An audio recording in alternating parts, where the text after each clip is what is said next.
Christian faith and fiction, inspirational reading suggestions, along with chats about the Christian faith. The following episode is an audio version of a video that I recorded for my YouTube channel, Christian Faith and Fiction. If you would like to watch the video rather than listen to the audio, you can do so by clicking the link in the show notes. Please do share your thoughts by commenting either on the video or on the relevant blog post, links in the show notes. Hi, it's Lou from Christian Faith and Fiction, and these are the best books that I read in 2023. These are all Christian fiction books that I've given 5 stars to on Goodreads. They are in various genres, and I'm going to separate them out into those genres for you. I think it was Catherine from Read Journal Love that suggested that I should do my own awards, unofficial awards. So I have made a little graphic-y thing to go with these books. So if you're an author who's on this list, you have won the opportunity to be on this list, and a little photo with this picture attached to it will be on my Instagram. So give yourself a pat on the back, do a little woohoo dance if you feel like it. And I just want to say thank you for writing some really great books that I have read last year. I'm going to give you a short sort of overview of what the book is about and what I liked about it. But if you want to see my full book reviews, I'll leave them linked in the description below. So as I said, I'm going to separate these into different genres. So in mystery and suspense, I didn't really read any 5-star books. There is one that fits more into the contemporary romance that had some suspense in it, but we will skip over that genre. So first up is The Words We Lost by Nicole Deese, which I read earlier in the year, and I read it for NetGalley, so I don't have a physical copy, but it's here.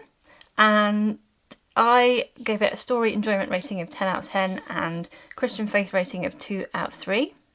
This book follows Ingrid, who is a editor at a publishing house, and sadly her best friend Cece, a writer called Cece, she has passed away.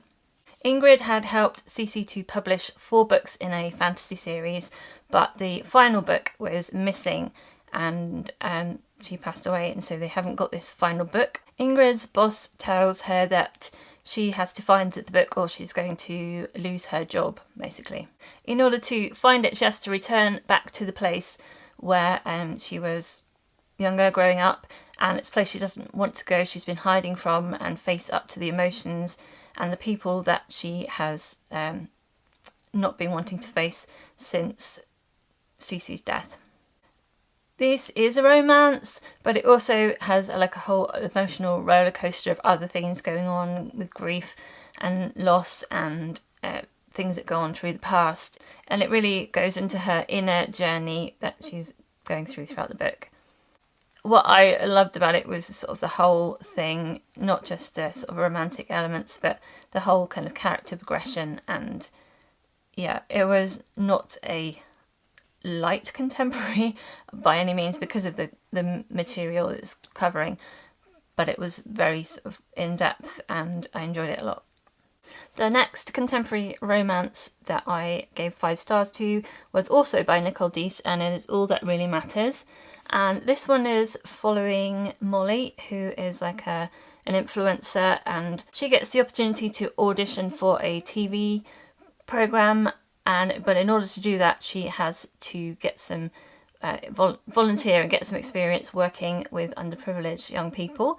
So she volunteers to work at this program, but the manager there, Silas, is not impressed with her at all when she turns up. This is following her sort of emotional journey as well as a spiritual journey throughout the book, and how she kind of grows and learns things as a person through what she's doing through the volunteering. I love that it has humour as well as a real depth of emotion to it. And it's also following the relationship between Molly and Silas as they get to know each other and find out a bit more about each other. Molly has drifted away from God at the beginning, so her faith journey is a significant part of the plot. And then in December I read Better Watch Out by Natalie Walters. This is contemporary romance with a side order of suspense, so there's a bit more mystery, well, more suspense in this, mixing it up. This following Franny, who is going to New York to meet her long-distance boyfriend and surprise him over this sort of Christmas period. It's, well, before Christmas in December. And she has a whole bucket list of things she wants to do in sort of Christmassy things to do in New York while she's there with him. But when she gets there, she discovers that he is not interested in her anymore. He says he's moved on, and she is left there in New York on her own. Her brother is very security conscious. He's part of the FBI or something, and so he hires somebody to take her to the airport so that she will be safe. In the meantime, she gets mixed up in this kind of suspense plot because the person that's hired to take her to the airport is also supposed to be protecting a millionaire and his daughter. So there's all a mixture, as a misunderstanding, and there's a mixture of the romance there. The relationship between Franny and Andrew kind of develops as the book goes through, and also there's that element of danger going on as well, and that I really appreciated that. I love contemporary romance that has a little bit extra in the subplots just to make it a bit more interesting for me. Yeah, I love that type of contemporary romance. So this one I gave 10 out of 10 for story enjoyment rating and 2 out of 3 for Christian faith rating. You could tell that the characters were Christians and there was some faith content in there. In the fantasy and sci-fi genre, I read at the beginning of last year, I read The Architect by Jonathan Starrett, and this is middle grade, young adult. I think it's middle grade. It is set in Phantom City, which is a bit like Gotham City but with Zeppelins, and it feels to me like a kind of 1920s, 1930s New York feel. Not that I ever was alive then or went there, but that kind of feel you get from films, movies. It is following Charlie, who has always been told that the Zeppelins are dangerous, so whenever you see one you need to get inside. However, when she encounters one, she sees a bright light and that changes everything for her. She starts questioning what is really going on in the world and who the mysterious architect is. I thought it was really fun. I thought it had plenty of Christian parallels in there. I don't know if there's going to be another book to it, but I hope so. It was a good fun read. The mix of genres took me a while to get used to. The book is quite quirky in its characters as well as its plot and setting the world. I especially liked the sort of allegory that was a part of this story. So I gave The Architect 9 out of 10 for story enjoyment rating and 2 out of 3 for Christian faith rating. I read North or Be Eaten by Andrew Peterson, which is book 2 in the Wingfeather saga. This is such a fun story, such a fun saga. It is also middle grade as well, Christian middle grade. We get to see a lot more of the world in this one, see more of what's going on. The story kind of expands quite a bit, and as they're sort of moving around, they're still following the Igby, is that how you pronounce it? Children and their family, carrying on from book 1. There's still the same sort of dangers, but also added monsters and very creative things going on. A lot of humour in there as well. I particularly enjoyed that, and there is some faith allegories in there as well. I felt like as I was reading it that the faith content was actually stronger in this book than the first book. I gave it 10 out of 10 for story enjoyment rating and 2 out of 3 for Christian faith rating. I started the Weaver trilogy, which is the story Peddler by Lindsay A. Franklin. That's book 1, and really enjoyed this one as well. It is set in a kind of medieval type world, and the magic is a gifted magic, I would say. A bit like some superhero magic where somebody has a special power, a special gift, and they have to learn to use it. It's following Tanwyn, who is training to be a story peddler, and when she sort of tells stories, coloured threads come out and swirl around and entertain the crowds and then crystallise into something, a statue sort of thing, which the peddlers then sell. So in this kingdom, the only stories that are allowed are the ones that the king has said can be told. But Connilyn finds that things start to slip out that shouldn't when she's telling stories. This puts her in danger and sort of starts her off on an adventure, finding out more about the world and her gifting. It is told from Tanwy's perspective mostly, but you do get to see a lot of other characters as well.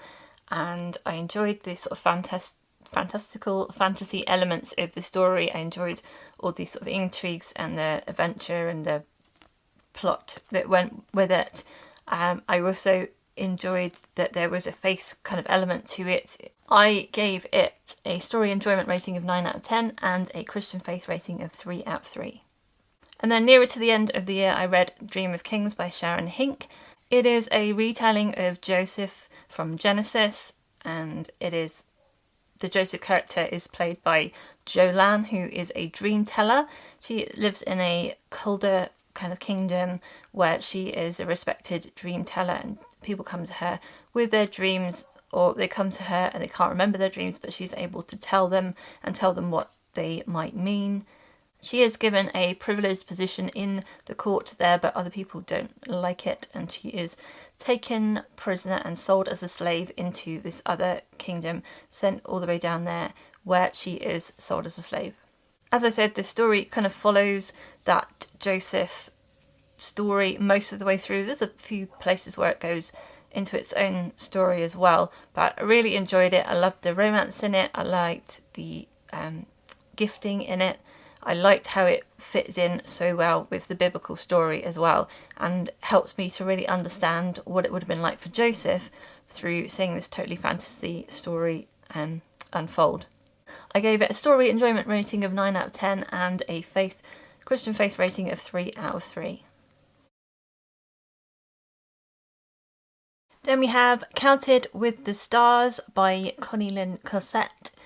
This is a biblical fiction book, and it is, I could say, historical fiction set during biblical times. It is set during the time of the Exodus, and I love the way that it follows ordinary people through an extraordinary time in history. The story follows Kaya, who is an Egyptian who is sold to slavery by her father to pay off a debt. She ends up working with a Hebrew slave who tells her about the Lord and introduces Kaya to the slave's brother. The story takes us through the whole of the plagues in Egypt, as well as going out into the desert.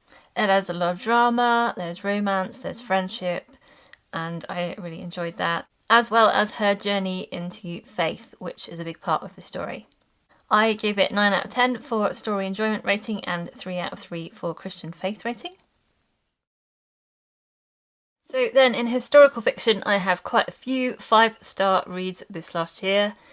The first one was Set the Stars Alight by Amanda Dykes. This is a dual time period novel set in the contemporary era and in the 1800s. So in the present day, we start with Lucy as a girl living with her clockmaker father in London. She makes friends with Dash, who is a bit of a loner. The story then picks up again when they are adults, and Lucy is really interested in a ship called the Jubilee. So the present day story is following the friendship and between Lucy and Dash and how that sort of develops, and the mystery surrounding the Jubilee ship and how she tries to find out more about it. And then in the past, it is set during the Napoleonic Wars and following Frederick and his story that also combines with ships and the sea. What I loved about this book was the writing. It was beautiful, it was poetic, and had a kind of emotional subtext which I really enjoyed reading. I loved all the Christian elements and the allegory that was in here. Just enjoyed that. It's not a quick read, it's a sort of slow read that you have, because of the style of writing, you have to really slow down and read it slowly, but yeah, I enjoyed the writing a lot. I think this might be my favourite so far by Amanda Dykes that I've read. I gave it a story enjoyment rating of 10 out of 10 and a Christian faith rating of 3 out of 3. Also from NetGalley, I read Codename Edelweiss by Stephanie Landsem. This is a Christian historical mystery and suspense with some romance in it. It is set in Los Angeles just before the Second World War. The book follows Liesel, who is a German-American working in Hollywood. She is offered a job by a Jewish lawyer to spy on people in her community who might have sympathies with the Nazis. I enjoyed the fast pace of this book and the mysteries and the hidden secrets and the family dynamics going on. Several of the characters were either Christian or Jewish, so faith did play a part in this book. I gave it story enjoyment rating of 9 out of 10 and a Christian faith rating of 3 out of 3. Again, from NetGalley, I read The Metropolitan Affair by Jocelyn Green. This is a Christian historical romance, mystery and suspense book. The story follows Dr. Lauren Westlake, who is an Egyptologist working at the Metropolitan Museum in New York in 1925. She had a difficult relationship with her father growing up, but she always wanted to go to Egypt with him. At the beginning of the book, Lauren's father gives her an opportunity to go on an expedition with him, but she has to prove herself to the board of his newly formed society. At the same time, she's also met up with Joe, who is an old friend and who works as a detective in the NYPD, and he asks her to help him find some Egyptian forgeries which are being sold amongst the New York's wealthy people. I loved some of the emotional complications in this book, as well as the mystery. Some of it I predicted and some I didn't. There were just a few references to the Christian faith in this book, but those were strong where they were. I gave this story enjoyment rating of 9 out of 10 and Christian faith rating of 2 out of 3. I read The Golden Braid by Melanie Dickerson. This is one of her Hagenheim series and it's a retelling of Rapunzel. It is young adult medieval Christian fiction. It takes place at the same time as the previous book in the series, The Princess Spies, so definitely read that one first before you read this one. And it is following Rapunzel, who lives with her mother, and her mother is overly protective of her, doesn't want her to meet with boys or anything. When a young man shows interest in her, her mum takes her away to Hagenheim. On their way, they are attacked and a knight called Garrick comes to rescue them, but then Rapunzel ends up having to rescue him. She wants someone to teach her to read, but is forced to do so secretly, so they are meeting sort of clandestinely, and it is about their sort of friendship developing into relationship. There's romance in there. There's obviously following the sort of Rapunzel theme, so it loosely follows that kind of story, with the overprotective mother and things that go on from that. I really enjoyed seeing the same story from The Princess Spy in a different character, seeing what was happening with them at the time. The story had good action and pacing, and I enjoyed it all the way through. Faith content played a large part in this book, so I give it a story enjoyment rating of 9.5 out of 10 and a faith rating of 3 out of 3. Finding Lady Enderley by Joanna Davidson Politano was another book I loved, and this is a historical fiction Christian. There's some mystery involved in it as well. Starts off in London in 1871. It follows Raina, who is a rag woman in London. One day she receives an offer to leave London and go to the country to live in a country house and pretend to be Lady Enderley while she is away. Raina has to pretend to be the Countess, but she soon finds when she gets there that not everything is as it seems. So there is a great mystery about what's happening to Lady Enderley, why has she been asked to step in, and who is behind it all. There was a lot of character development in there, there was a historical mystery, there was romance, and Raina is really wrestling with her own identity. She also goes on a spiritual journey as well as a romantic one. So I gave this book a story enjoyment of 9 out of 10 and a Christian faith rating of 3 out of 3. Then I listened to the audiobook of Prince of Spies by Elizabeth Camden. This is the third book in the Hope and Glory series, so it's a continuing story. Each one has its own sort of story within, but there's a continuing story that carries on throughout the 3 books, so not a huge amount I can say about the story of this one. It is set in Washington DC in 1902. It is following 2 main characters from 2 different families who are at war with each other. There is a kind of Romeo and Juliet kind of romance going on there, as well as a conflict surrounding the families, and also the story that's continuing on from the other 2 books. This was my favourite one of the series. I think I gave 4 stars to the other 2 books, but you definitely need to read the whole series in order to read this one. I gave it a story enjoyment rating of 10 out of 10 and a Christian faith rating of 2 out of 3. The next 5 stars I gave to The Cairo Curse by Pepper Basham. You might notice there's a bit of a theme with these historical. I really like historical romantic mysteries. This is book 2 in the Freddie and Grace mystery series. The first book sees them sort of getting together. This one, they are newly married on their way to their honeymoon. It is set in 1914 and they travel out to Egypt, where there is a dig going on that has members of the family are related to. So they stop off to visit Frederick's cousin, who is married to a man who runs the archaeological dig. They meet the team there. We meet some new characters in this book, which I haven't met before in the previous book. And there is a mystery that takes place and they're trying to solve. I love their characters. They're very sort of... They've got a lot of personality and very sparky. I loved Grace's quirky nature and her love of books. The mystery was good with lots of clues and suspense. It's a bit of a slow burner, kind of builds up through the first half of the book. Their romance is still a little bit spicy in this one because they're a newly married couple. Things take place off the page but are sort of referred to quite a bit. Their desire and things like that. However, they are married, so, you know, it's moral. But I think there was less in this book than in the previous book. So I gave this one 9 out of 10 story enjoyment rating and 2 out of 3 for Christian faith rating. The final 2 books are both by the same author. So in the autumn sort of time, I read Fairest of Heart by Karen Whitmire. This is a Snow White retelling Western style. It is set in Texas in 1892. And this is right up there with some of my favourite fairy tale retellings. It follows Penelope Snow, who takes the job as a maid to a famous actress as she tours the country.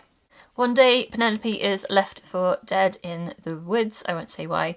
But she is taken in by 7 men who are working their ranch, who live in the ranch there. The other main character is Titus, who is a Texas Ranger, who is trying to track down the theft of some things that have been going missing across the state. This isn't my normal setting of a book. It's not what I would normally be drawn to, but I love the sweet romance. I love these characters. I love the retelling of the story and how she managed to sort of fit it in with that story. There was Christian faith content sprinkled throughout the book, which I appreciated as well. So I gave this a story enjoyment rating of 9 out of 10 and Christian faith rating of 3 out of 3. And finally in December I read A Texas Christmas Carol by Karen Whitmire, and this is a retelling of A Christmas Carol set in Texas in 1895.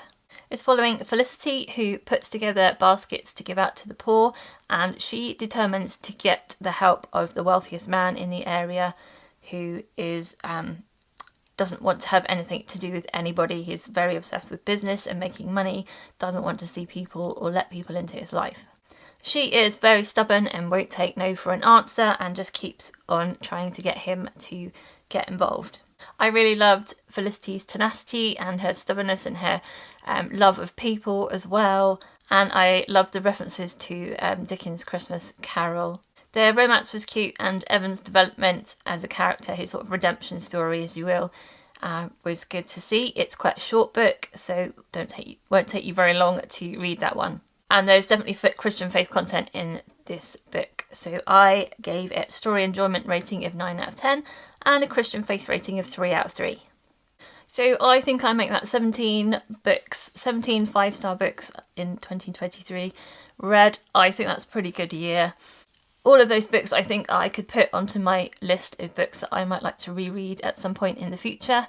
Again, thank you to the authors who have written those books that I've enjoyed. I do appreciate what you're doing and your hard work.